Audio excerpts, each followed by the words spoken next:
हाँ जी। तो कैसे हैं सब लोग? बढ़िया।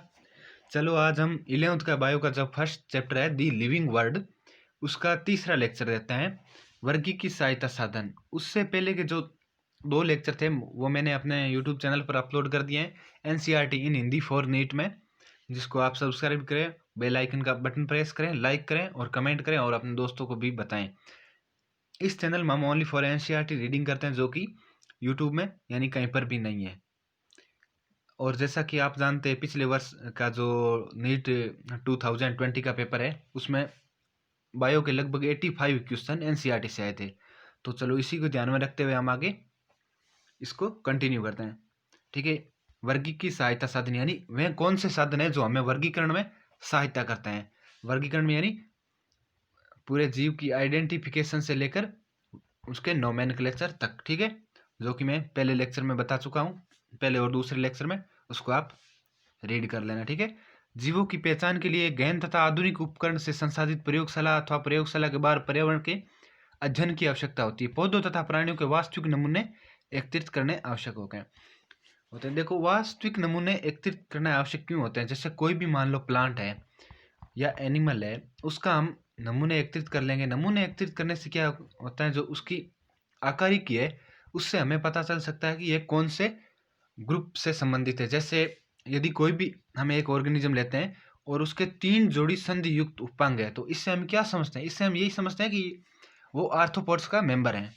इससे बहुत सी हेल्प मिल जाती है। ठीक है। ये वर्गीकीय अध्ययन के मुख्य स्रोत हैं। ये अध्ययन के मौलिक तथा वर्गीकरण विज्ञान के प्रशिक्षण के लिए आवश्यक होते हैं। इनका उपयोग जीव के वर्गीकरण में किया जाता है।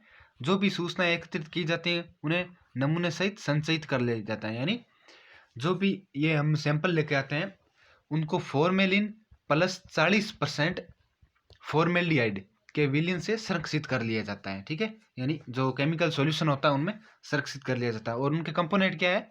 Formalin plus 40% formaldehyde HCHO। ठीक है। ये थोड़ा सा ध्यान में रख लेना। कुछ मामलों में नमूनों को भविष्य के अध्ययन के लिए परिरक्षित कर लेते हैं। परिरक्षित वाला अभी जस्ट एक्सप्लेन किया है। जीव विज्ञानियों ने सूचना सहित नमूनों को संचयित करने के लिए उन्हें प्रशिक्षित करने की कुछ विधियां तथा तकनीकी विकसित की है। उनमें से कुछ का वर्णन किया गया। आपको इन सहायता साधन के उपयोग करने में ये सहायता करेंगे। ठीक है। तो चलो इससे आगे देखते हैं। आगे इसमें जो पहला वर्गीय की सहायता साधन है वो आता है हर्बेरियम। ठीक है। हर्बेरियम वनस्पति संग्रहालय यानी हर्बेरियम। पहले तो ये बताओ किससे संबंधित है? ये है प्लांट से संबंधित। ये है प्लांट से संबंधित, ये एनिमल से संबंधित नहीं है। तो क्या है? ये एनिमल से संबंधित नहीं है। वनस्पति संग्रहालय में पौधों के एकत्रण नमूनों को कागज की शीट पर सुखाकर दबाकर परिरीक्षित करते हैं। इन शीटों को विश्वव्यापी मान्य वर्गीकरण के अनुसार व्यवस्थित करते हैं। ये हर्बेरियम में जो मान्य वर्गीकरण है वो कौन सा है? बेंथर एंड हुकर का मान्य, बेंथम एंड हुकर का मान्य वर्गीकरण प्रणाली है। कौन सी है? बेंथम एंड हुकर की मान्य वर्गीकरण प्रणाली है। जो उन्होंने वर्गीकरण प्रणाली दी थी उन्हीं के अनुसार हर्बेरियम को सजाया जाता है। ये नमूने सहित भविष्य में अध्ययन के लिए वनस्पति संग्रहालय में सुरक्षित रखे जाते हैं। हर्बेरियम सीट पर एक लेबल लगा दिया जाता है। ये ध्यान रखना इस लेबल में क्या क्या होता है। ठीक है। ये कई बार पूछा जाता है, तो ये थोड़ा सा इंपॉर्टेंट है। आप लेबल में देखते हैं क्या क्या होता है। इस लेबल पर एकत्रित करने की तिथि, तिथि यानी डेट होती है। इसमें पहली क्या चीज होती है? डेट होती है। ठीक है। एकत्रित करने की तिथि, स्थान, स्थान यानी पैलेस, पौधे का इंग्लिश नेम, कौन सा नेम? इंग्लिश नेम, स्थानीय तथा वैज्ञानिक नेम, स्थानीय नेम और वैज्ञानिक नेम। ठीक है। कुल एकत्रीर्ण करने वाले का नाम यानी एकत्रित करने वाला जो भी पर्सन है उसका भी नाम लिखा जाता है। हर्बेरियम वर्गीकरण अध्ययन के लिए तत्काल संदर्भ तंत्र उपलब्ध करवाता है। ये लाइन थोड़ी सी देख लेना। तत्काल संदर्भ जो संदर्भ तंत्र उपलब्ध होता है वो हर्बेरियम ही होता है। ठीक है। चलो अब इसके बारे में और भी बहुत जानकारी आगे देखते हैं। ये जो एक है वो वनस्पति संग्रहालय में पौधों के एकत्रण का नमूना है। ये एक प्रकार की सीट होती है। ठीक है। जिसकी शेप और साइज एनसीईआरटी में नहीं दे रखी है। वैसे 29.5 और 16.5 सेमी होती है। ठीक है। इसकी वो आपको ध्यान नहीं रखना है। और यहाँ पे जो होता है वो प्लांट का एक पार्ट्स होता है जो उसको चिपका दिया जाता है। और बाकी यहाँ पे जो 5 फॉर्मेलिटीज है वो भी बताई थी वो पूरी कर देते हैं। पहले लिखते हैं डेट, फिर प्लेस, फिर जो उसका 3 टाइप्स के नेम है, और फिर एक्सटेंड करने वाले का नाम, ठीक है। अब आगे आता है बोटनिकल गार्डन। क्या आता है? बोटनिकल गार्डन, वनस्पति उद्यान, ये आता है 2 नंबर पर। इन विशिष्ट उद्यानों में संदर्भ के लिए जीवित पौधों का संग्रहण होता है। बोटनिकल गार्डन में जीवित पौधों का संग्रहण होता है। इन उद्यानों में पौधों की स्पीसीज को पहचानने के लिए उगाया जाता है। प्रत्येक पौधे पर लेबल लगा रहता है जिस पर वनस्पति नाम, वैज्ञानिक नाम तथा उसके कुल का नाम लिखा होता है। प्रसिद्ध botanical garden Q England, Q London में, वैसे क्यू लंदन बोला जाता है, क्यू लंदन इंग्लैंड, ठीक है ये है। और Indian botanical garden Howrah Bharat में, ये थोड़ा दोनों ध्यान रख लेना है। तथा national botanical research institute Lucknow, इसे NBRI बोला जाता है, NBRI लखनऊ, ठीक है। National botanical research institute Lucknow India में है, ठीक है। आगे आता है म्यूजियम। म्यूजियम यानी संग्रहालय। इसके बारे में NCERT क्या बताती है अभी देखते हैं हम। वनस्पति संग्रहालय प्राय शैक्षिक स्थानों जैसे विद्यालयों, कॉलेजों में स्थापित किए जाते हैं। वनस्पति संग्रहालय, बिल्कुल सही बात है। जैसे मेरी सिटी का जो कॉलेज है उसमें जैसे ही मैं गेट पे एंटर करता हूँ तो बहुत सारे प्लांट्स लगे होते हैं और उन पे एक प्लेट लगी होती है जिनमें बहुत सारे नाम लिखे होते हैं। जैसे उन प्लांट्स पे वो खोदते नहीं है क्या, एक साइड कोई डिजिट लिख दी और बीच में वो हार्ट का सिंबल बना दिया और उस साइड कुछ और लिख दिया या कुछ डेट लिख दी फ्यूचर की है। वैसे आप भी देखते होंगे, मैं भी देखता हूँ। तो संग्रहालय में अध्ययन के लिए परिरक्षित पौधों तथा प्राणियों के नमूने होते हैं। नमूने परिरक्षित घोल में डालकर जारों में रखे जाते हैं, ठीक है।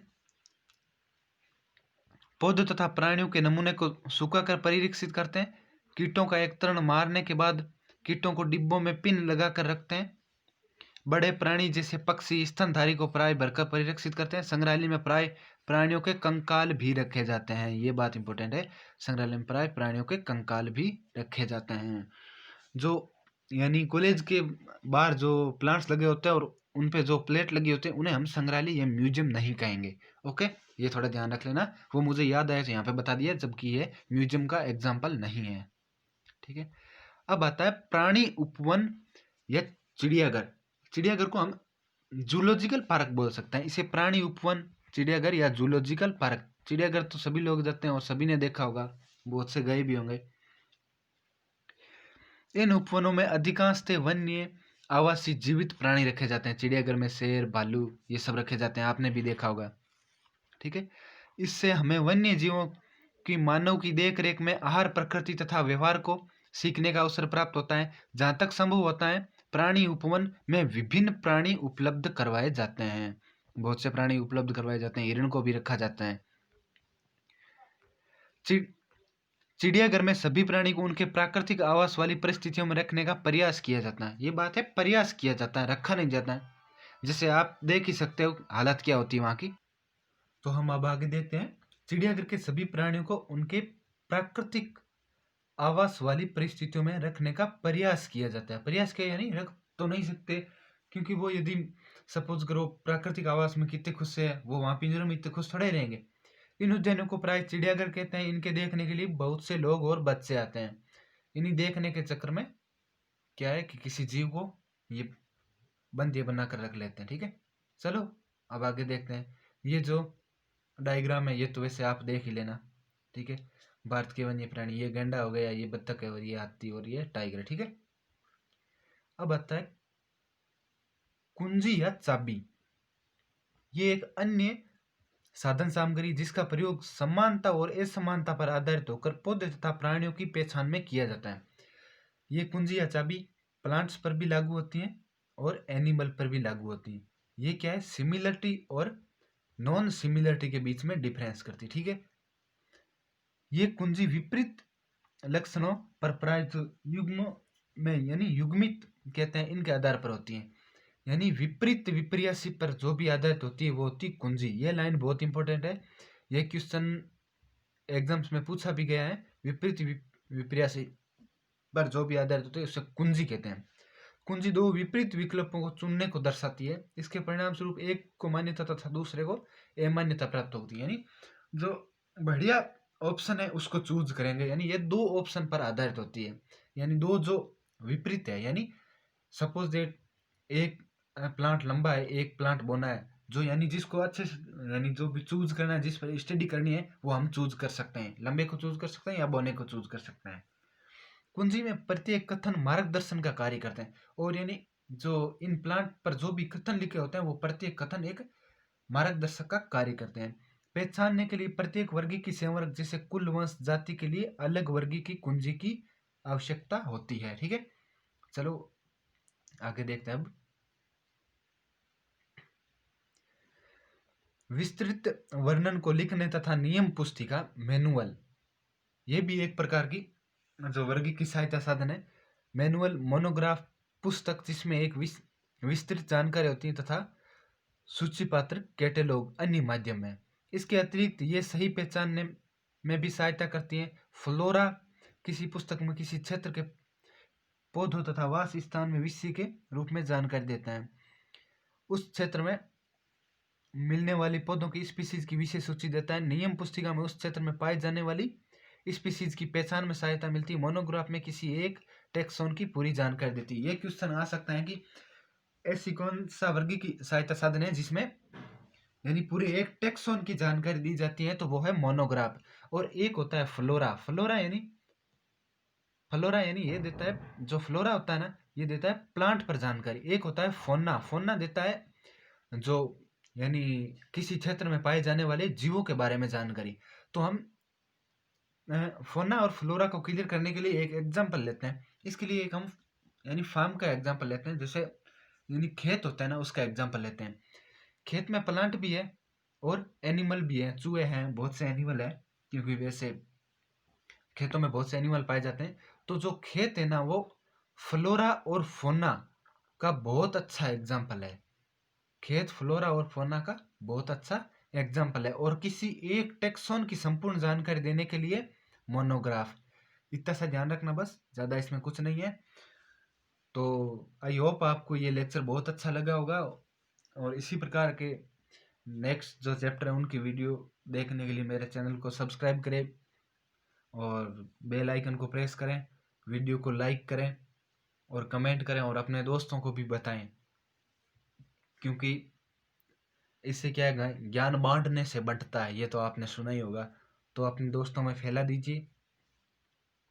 आई होप आपको ये बहुत कुछ समझ में आएगा। तो चल ये मिलते हैं फिर नेक्स्ट चैप्टर के साथ। वैसे इसके साथ साथ मेरी 12th की भी सीरीज चल रही है। जो बंदे यानी टारगेट क्लास में है वो 12th NCERT के भी वीडियोज़ है, वो देख सकते हैं। ठीक है, तो अब फिर